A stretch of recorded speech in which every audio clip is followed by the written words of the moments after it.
옛날에 영양에 대한 지식이 전혀 없어 무작정 먹기만 하던 사람, 김건강이라는 사람이 있었다. 그는 항상 피곤하고 쉽게 지치는 자신에게 아쉬움을 느끼고 있었다. 운동도 열심히 하고 일도 성실히 하건만 체력이 늘지는 않았고 오히려 소화불량이나 산통 같은 문제로 자주 고생을 하곤 했다. 어느 날 김건강은 가까운 친구인 정식이와의 대화를 통해 자신이 잘못된 식습관을 가지고 있다는 것을 깨닫게 된다. 건강아, 너 매일 라면만 먹어서 그러는 거 아니야? 정식이가 물었다. 갑작스러운 질문에 김건강은 자신의 식습관을 돌아보기 시작했고 라면과 패스트푸드 위주인 자신의 식단이 건강에 별로 이롭지 않다는 것을 깨닫는다. 그는 건강한 식습관에 대해 좀 더 알아보기 위해 도서관을 찾았다. 그곳에서 그는 여러 책을 통해 건강한 식습관에 대한 7가지 필수 팁을 발견하게 된다. 첫 번째 팁은 다양한 음식을 골고루 먹기였다. 특정 음식에만 의존하지 말고 여러 가지 음식을 통해 다양한 영양소를 섭취해야 한다는 내용이었다. 김건강은 당장 집 냉장고에 있는 인스턴트 식품을 줄이고 야채와 과일을 조금씩 사서 요리를 시작했다. 두 번째는 규칙적인 식사의 중요성이다. 그는 아침을 자주 거르고 점심도 불규칙하게 먹는 자신의 습관을 생각하며 언제나 같은 시간에 규칙적으로 식사를 하기로 마음먹었다. 세 번째 팁은 적당한 양의 식사였다. 그는 평소에 배가 고프지 않더라도 그냥 습관적으로 간식을 먹곤 했다. 그러나 이 팁을 통해 과식이 건강에 얼마나 해로운지를 알게 되었고 필요한 만큼 적당히 먹는 연습을 하기 시작했다. 네 번째는 천천히 먹기다. 빨리 먹다 보면 포만감을 느끼기도 전에 과식을 하게 된다. 김건강은 한 입 한 입씩 천천히 씹어 먹는 연습을 하면서 신체가 포만감을 느낄 시간을 충분히 주기로 했다. 다섯 번째 팁은 충분한 수분 섭취였다. 그는 커피와 탄산음료를 자주 마셨지만 물을 충분히 마시지 않았다는 사실을 깨달았다. 그 후로는 의식적으로 하루에 8잔 이상의 물을 마시기 시작했다. 여섯 번째 팁은 가공식품 줄이기였다. 방부제와 인공첨가물, 과도한 설탕이 들어간 가공식품은 장기적으로 건강에 해롭다. 김건강은 대신 신선한 재료로 직접 조리한 식사를 선호하게 되었다. 마지막으로 7번째 팁은 자신의 식습관을 기록하기였다. 그는 자신의 식습관 변화를 지속적으로 추적할 수 있도록 식단 일기를 쓰기 시작했고 이를 통해 자신이 얼마나 건강한 식습관을 유지하고 있는지 깨달을 수 있었다. 시간이 지나면서 김건강의 몸은 점차 이전의 피곤함과 소화 문제에서 벗어났다. 그는 건강한 식습관을 통해 더욱 활기차고 건강한 삶을 살게 되었으며 주변 사람들에게도 이 7가지 팁을 널리 전파하며 작은 영웅이 되었다. 이러한 실천이 그와 그의 주변 사람들의 삶을 긍정적으로 변화시킨다는 것을 깨달으며 김건강은 더욱더 건강한 습관을 이어가기로 다짐했다.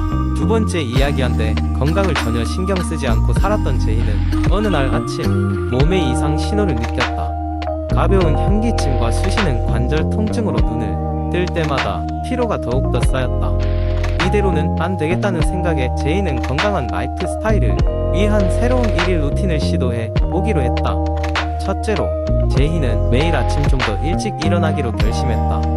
아침 햇살을 받으며 하루를 시작하자 라는 생각으로 새벽 6시에 알람을 맞췄다. 처음 며칠은 힘들었지만 점점 일어날 때마다 상쾌한 기분을 느꼈다. 일찍 일어나면서 여유있게 하루를 준비할 수 있었다. 일어나자마자 물 한 잔을 마시는 것도 습관으로 삼았다. 밤사이 말랐을 몸의 수분 공급을 시작하며 체내 신진대사를 촉진시켰다. 물을 마신 후에는 매일 10분씩 명상의 시간을 할애하기로 했다. 잔잔한 음악을 틀고 눈을 감은 채 호흡에 집중하며 마음의 안정을 찾았다. 아침 식사로는 균형 잡힌 식단을 선택했다. 예전에는 바쁘다는 이유로 아침을 거르기 일쑤였지만 이제는 다양한 곡물과 신선한 과일, 프로틴이 풍부한 음식을 준비해 하루를 건강하게 시작했다. 가끔은 홈메이드 스무디를 만들어 먹기도 했다. 운동을 빠뜨릴 수 없었다. 매일 아침 30분에서 1시간 정도의 운동을 정해둔 시간에 꼭 하기로 마음먹었다. 요가, 조깅, 홈트레이닝 등 다양한 종류의 운동을 번갈아 가며 하면서 지루함을 피하고 쉽게 꾸준히 할 수 있도록 했다. 하루 중 중간중간 제희는 의식적으로 짧은 스트레칭을 하며 몸을 풀어주었다. 장시간 앉아있거나 하나의 자세로 오래 있는 것이 건강에 좋지 않음을 깨달았기 때문이다. 또한 계단을 이용할 수 있을 땐 항상 계단을 사용하며 작은 습관으로 활동량을 늘리고자 했다. 제이는 일상 속에서의 정신 건강도 놓치지 않았다. 퇴근 후에는 디지털 디톡스를 위해 일정 시간 동안 스마트폰과 컴퓨터를 멀리하고 독서나 글쓰기, 드로잉 등 취미 시간을 갖기로 했다. 이런 활동들은 정신적인 힐링을 주며 창의성과 마음의 여유를 선사했다. 하루의 마무리는 저녁 시간에 감사 노트를 작성하는 것으로 끝맺었다. 감사한 일을 3가지씩 노트에 적으며 긍정적인 생각을 키워나갔다. 그리고 잠자리에 들기 전 침실 환경을 조용하고 아늑하게 만들어 양질의 수면을 취하기 위한 준비를 했다. 제이는 이러한 일일 루틴을 통해 몸과 마음의 변화를 체감했다. 건강에 대한 자존감을 키우고 삶의 질이 한층 더 나아짐을 느끼며 오늘도 건강한 루틴을 이어나가고자 한다. 3번째 이야기. 바쁜 도시 생활 속에서 하루하루를 보내던 나에게 어느 날 작은 감기가 찾아왔다. 그저 흔한 감기라고 생각했던 나는 이를 가볍게 여기고 무리하게 일상을 이어나갔다. 하지만 일주일이 지나도록 감기가 나아지지 않았고 그제서야 면역력의 중요성을 깨달았다. 그렇게 면역력을 높이기 위한 작은 변화를 시작하게 되었다. 첫 번째로 나는 매일 아침 햇빛을 쬐며 간단한 스트레칭을 하기로 마음먹었다.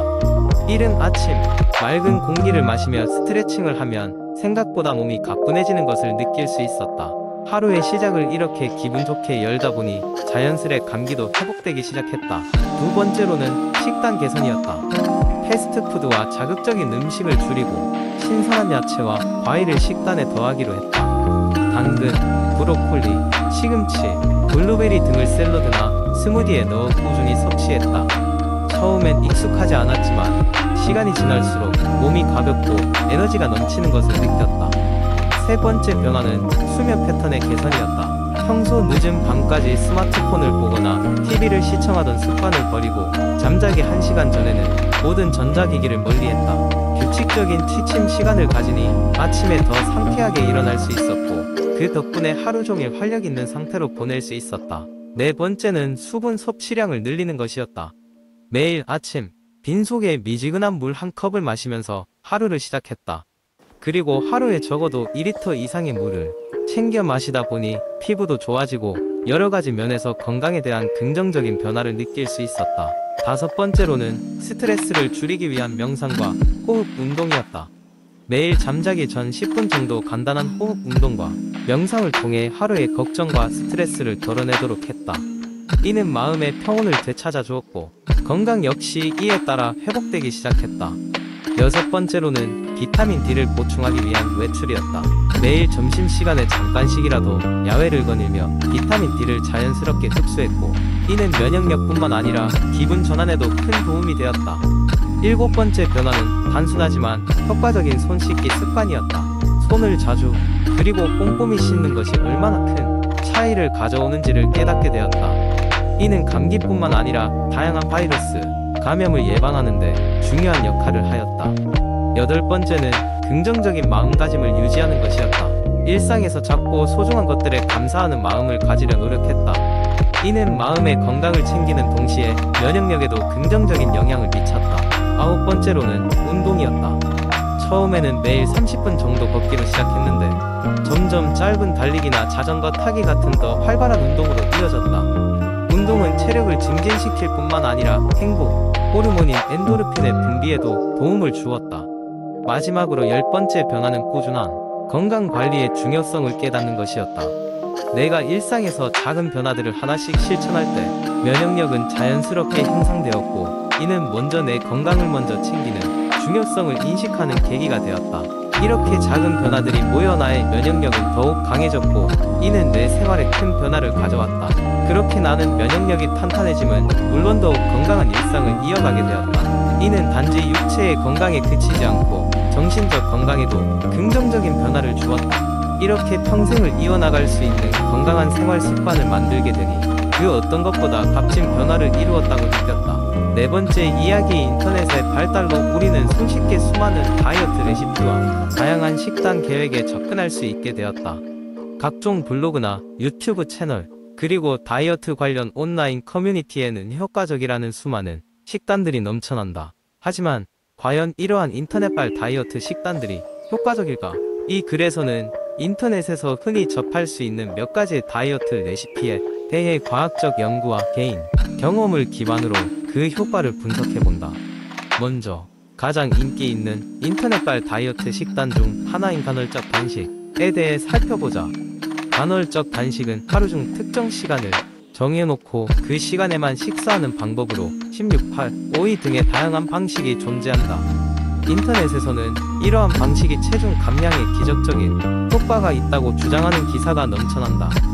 실제로 몇몇 연구에서는 간헐적 단식이 일정 기간 동안 체중 감소와 함께 혈당 수치 개선에 긍정적인 영향을 미친다고 밝히고 있다.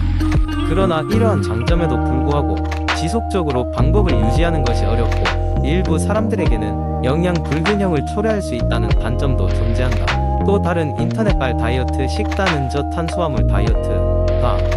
이 방법은 일일 섭취 칼로리 중 탄수화물의 비중을 줄이는 방식이다. 주로 고지방, 중단백질 위주의 식단이 강조되며 케토제닉 다이어트가 여기에 해당한다. 인터넷 리뷰나 후기들에서는 일반적으로 빠른 체중 감소를 이끌어냈다는 긍정적인 이야기가 많다. 과학적으로도 초반의 체수분 감소로 인해 빠른 체중 감량을 경험할 수 있지만 장기적으로는 위험할 수 있는 근손실과 혈중 콜레스테롤 수치 증가 등의 부작용이 보고되기도 했다. 또한 우리가 흔히 접할 수 있는 디톡스 주스 다이어트도 있다. 인터넷에선 신체의 독소를 제거하고 피부까지 좋아질 수 있다며 추천하지만 실제로 디톡스 주스가 몸의 독소를 효과적으로 제거한다는 과학적 근거는 부족하다. 오히려 이러한 방법은 식사 대체를 통해 칼로리 섭취를 극단적으로 제한해 일시적인 체중 감소를 초래할 수 있으며 이로 인한 체력 저하나 영양 결핍이 우려된다. 인터넷에서 유행하는 다양한 다이어트 식단들이 가지는 공통적인 문제점은 그것들이 과장된 홍보에 의해 다수에게 와전될 수 있다는 점이다. 보편적인 과학적 근거가 부족하거나 개인의 체질, 라이프 스타일, 기존 건강 상태 등을 전혀 고려하지 않은 채마치 만병통치약처럼 여겨지는 경향이 강하다. 이러한 이유로 효과적이고 건강한 다이어트를 위해서는 자신의 맞는 방법을 찾아야 하며 전문가의 상담을 받는 것이 무엇보다 중요하다. 결론적으로 인터넷발 다이어트 식단 레시피는 일시적인 체중 감소에는 도움을 줄 수 있지만 장기적이고 지속 가능한 체중 관리를 위해서는 보다 체계적인 접근이 필요하다. 이는 개인의 건강 상태와 목표에 맞춰 잘 조율된 식단과 생활 습관 개선이 함께 고려되어야 함을 의미한다.